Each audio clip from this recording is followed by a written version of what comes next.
this year, you know, the early season, and he was sending me some updated pictures, and, you know, he's kind of been under the radar. I haven't heard from him lately, and, you know, I always told him the same thing that everybody's told him. You don't have to be so big. Right. Just worry about, I just hate that people are like, oh, come down in the 280 and you'll be good. It's not about the weight sometimes, Dave. It's just, you know, you got to go by the mirror and say, okay, what's going to be the best condition? And we all know the guy has more muscle than almost everyone in certain areas, especially the legs. The legs need to come down a little bit in order for the balance to look right. But he's been second. I mean, if he shows up his best ever, we'll see. I mean, the problem is, you know, he just hasn't hit it yet. And we've been talking about this since 2013. I mean, it's 7 years later, and we're still waiting, right? And 7 coaches later, too.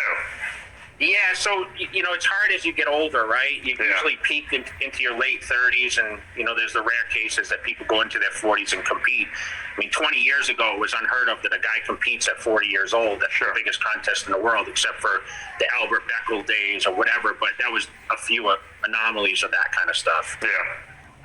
So do you think that Ramy has, well, let me ask you this question. As a guy who's got very good insight into looking at people and analyzing what's going on, what do you think is wrong? What's going wrong in the Ramy camp? Is it him not listening? Is it these coaches not being able to figure out his body? Is it that people see him and then they think it's going to be easy, and then at the last minute they panic? Why hasn't anyone really dialed in it? Personally, I think, and I'm not just saying this because we both are friends with Chris, I think Chris nailed it the best with him the 1 year he worked with him, and when he hit that Arnold Europe show, I thought he was his best ever. But it seems like people have trouble getting this guy in shape.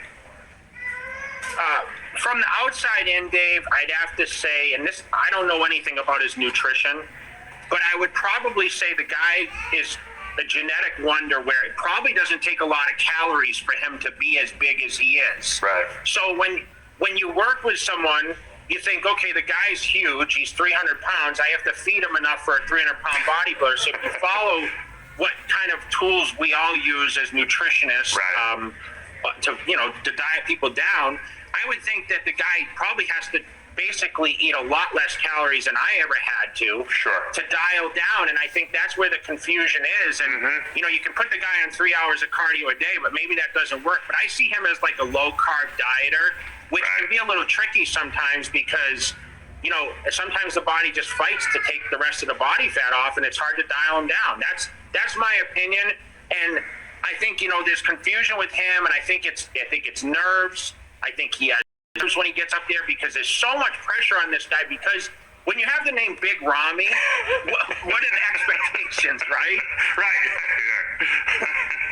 You're right. So, no, it's funny, but it's you're right, 100%. You know. I mean, remember Nasser Al-Sambadi, how big he was, right? He was way ahead of the time.